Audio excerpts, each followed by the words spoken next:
Good, happy Wednesday morning, April 22nd, 2020. And happy Earth Day, everyone. I'm Riley King, and welcome to this morning edition of the Riley King Newscast, right here on the Riley King Network. We have a lot of news to get to this Wednesday morning, so let's begin. First up, Sununu announces reopening task force as COVID-19 numbers continue to plateau in New Hampshire. Governor says there's no timeline yet for reopening businesses and institutions. Let's take a listen to that video from WMUR News 9.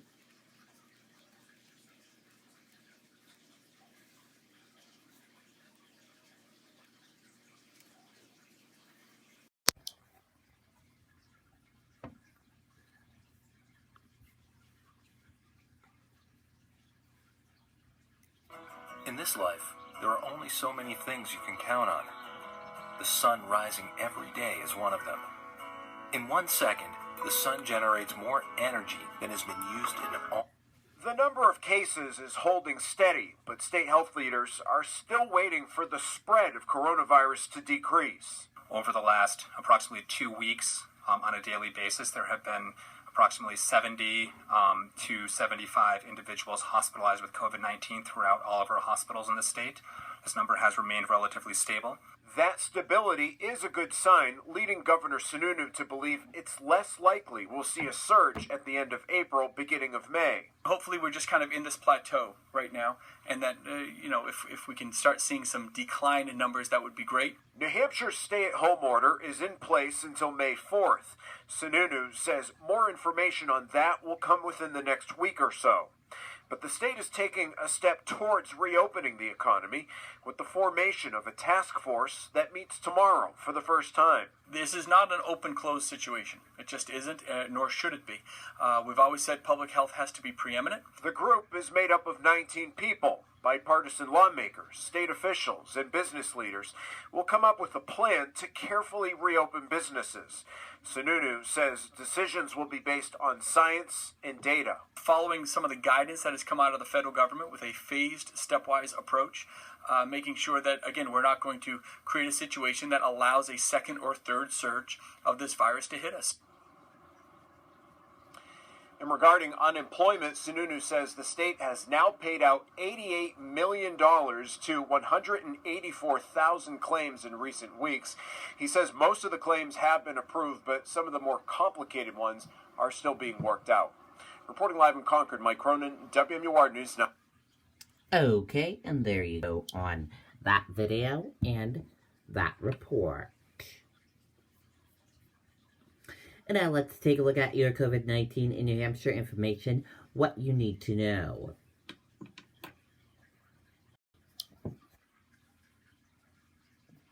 And here is a look at that COVID-19 information, what you need to know.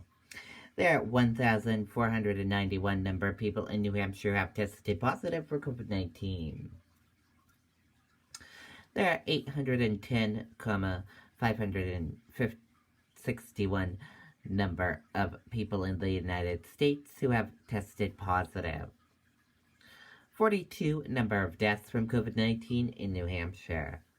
206 number of people who have been hospitalized with COVID-19 in New Hampshire. And 43,630 number of deaths from COVID-19 in the United States. This map of New Hampshire right here shows you where cases of COVID-19 are in towns and cities of New Hampshire. In Candia, 10 to 19 cases of COVID-19. This chart here shows you new cases each day in New Hampshire. In the purple, daily new positive COVID-19 cases. In the orange, new hospitalizations, and in the red are the deaths. Your common symptoms: fever, lack of smell, cough, and difficult breathing. How it spreads. And prevention tips.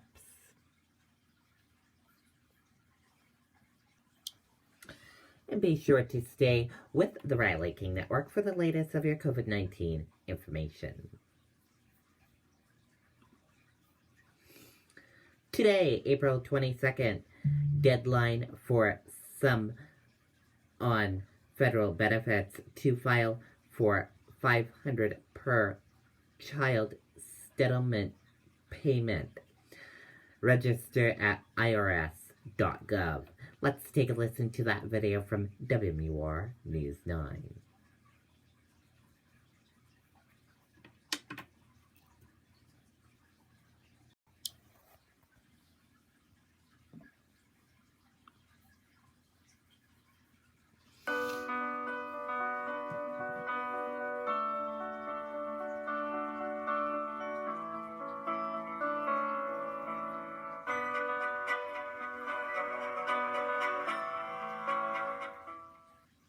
As the IRS continues to push out stimulus money, there is a tight deadline for some people to quickly receive all that they're eligible for. The agency says people who receive Social Security retirement, survivor or disability benefits, or railroad retirement benefits who do not file a tax return but have dependent children have until noon Wednesday to enter payment info online. This would be people who typically are grandparents raising grandchildren. Barbara Heggie with the Low Income Taxpayer Project says such beneficiaries won't have to do anything to receive their own $1,200 stimulus checks. But if they want the additional $500 added for each dependent child under age 17, they must let the IRS know about that child right away. You have to do something to tell them because they're not going to know because you haven't been filing a tax return because you don't have to. People who want to add on the $500 per child amount should go on to the IRS website to register by using the non-filer tool. If someone already gets their Social Security regularly direct deposited, will these funds also go in that same way? Yes. However you normally get your federal benefits, that's how you will get your economic impact payments, the stimulus money. Now, the Social Security Administration says that people who miss tomorrow's deadline can still get their money, but they'll have to actually wait until next year and file a tax return at that time in order to get that $500 additional payment. Reporting live tonight, Tyler Dumont, WMUR News 9. Okay, and there you go on that video and that report. Star Market associate at Belmont store dies of coronavirus complications. Let's take a listen to that video from WCVB Boston.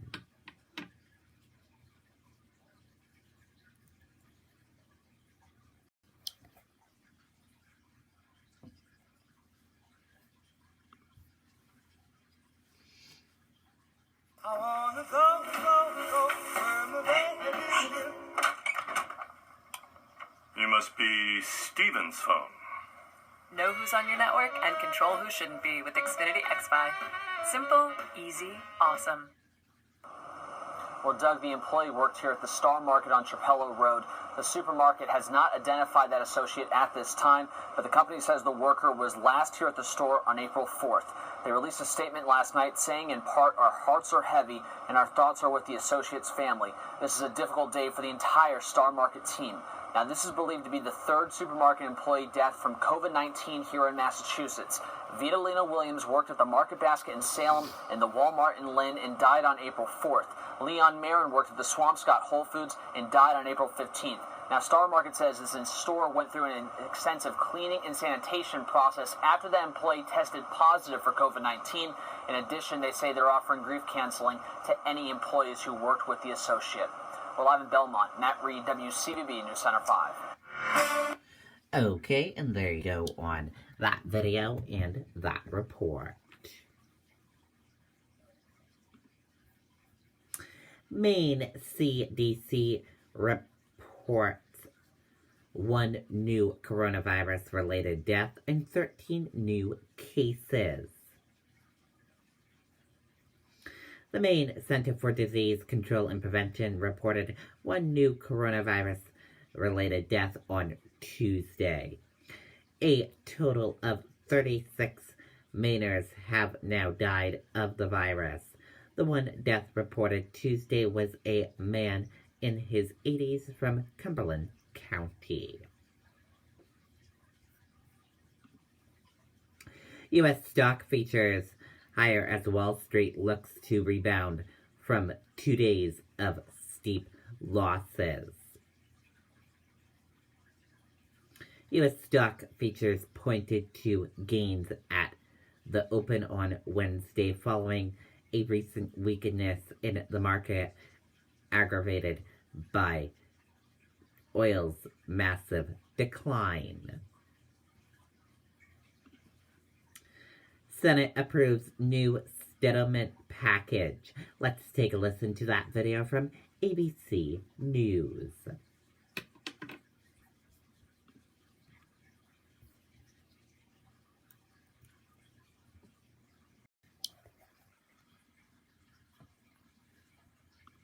New problems this morning for the government's small business bailout program. You're a little guy, chances are you're going to the back of the line.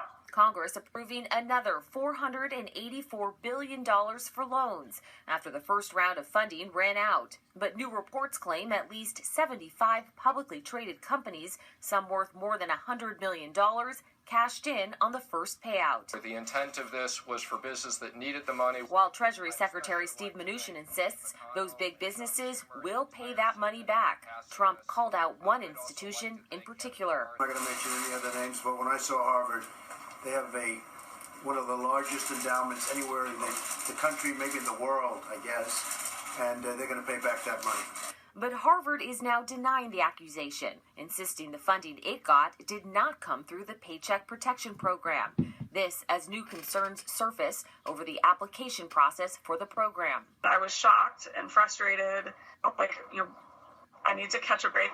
Officials now revealing a possible glitch caused the personal information of thousands of applicants to be leaked, compromising their social security numbers and credit data. I've jumped through all of these hoops, and then to have to now worry about whether all of my financial information, both personally and professionally, has been compromised is really upsetting. It comes amid a fierce debate over when it's safe for those struggling businesses to reopen. We have to work.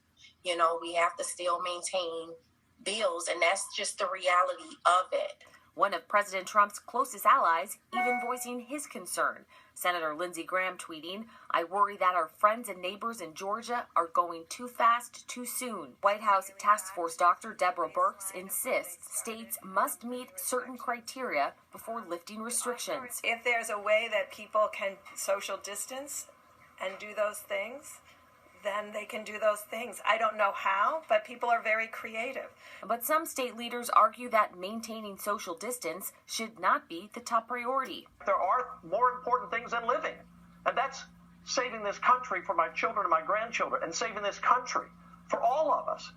Georgia and Tennessee could see stores open their doors as early as Friday, to the dismay of some local leaders. I pray that the number of Georgians who are infected and die will not increase significantly in the coming weeks as a result of the lifting of these restrictions. And South Carolina is working to ease restrictions despite the state failing to record 2 weeks of reduced cases. I know I feel very uncomfortable reopening so quickly. We need to see that all of the steps that we've taken and all of this pain we've undergone is going to truly flatten the curve and keep us safe rather than potentially jumping the gun. And in Georgia, there are new guidelines for salons and barbershops to reopen. State officials say salons should consider administering temperature checks on their employees and clients, maintain social distancing, and wear masks at all times. Kenneth, Mona. Megan, thank you.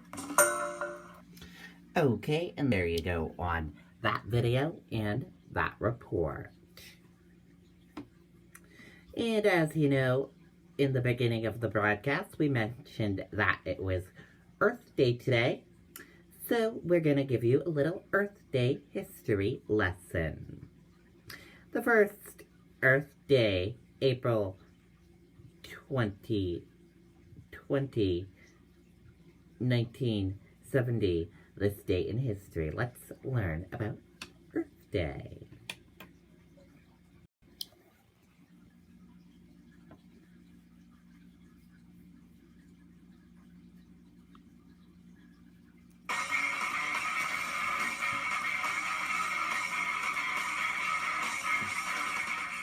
The first Earth Day. Earth Day, an event to increase public awareness of the world's environmental problems, is celebrated in the United States for the first time on April 22, 1970. Millions of Americans, including students from thousands of colleges and universities, participated in rallies, marches, and educational programs across the country. Earth Day was the brainchild of Senator Gaylord Nelson of Wisconsin, a staunch environmentalist who hoped to provide unity to the grassroots environmental movement and increase ecological awareness. Senator Nelson said, the objective was to get a nationwide demonstration of concern for the environment, so large that it would shake the political establishment out of its lethargy, and, finally, force this issue permanently onto the national political agenda. The 1962 publication of Rachel Carson's book Silent Spring, about the effects of pesticides, is often cited as the beginning of the modern environmental movement in the U.S. Sustainability, organic eating and the Back to the Land movement continued to gain steam throughout the 1960s. The first Earth Day indeed increased environmental awareness in America, and in July of 1970 the Environmental Protection Agency was established, by special executive order to regulate and enforce national pollution legislation. Earth Day also led to the passage of the Clean Water and Endangered Species Acts. On April 22, 1990, the 20th anniversary of Earth Day, more than 200 million people in 141 countries participated in Earth Day celebrations. Senator Nelson was awarded the Presidential Medal of Freedom by President Clinton. He died in 2005. Earth Day has been celebrated on different days by different groups internationally. The United Nations officially celebrates it on the vernal equinox, which usually occurs about March 21st. Earth Day 2020, the 50th anniversary, will be celebrated on April 22nd. Okay, and there you go. How will you be celebrating Earth Day? Comment below and let us know and share a photo of how you are celebrating Earth Day today. Thank you for watching this morning broadcast of the Riley King Newscast. I hope you all have a great rest of your Wednesday, and I'll see you back here later on today for another newscast. And I'll have a news report coming up in a little bit. Goodbye, everyone.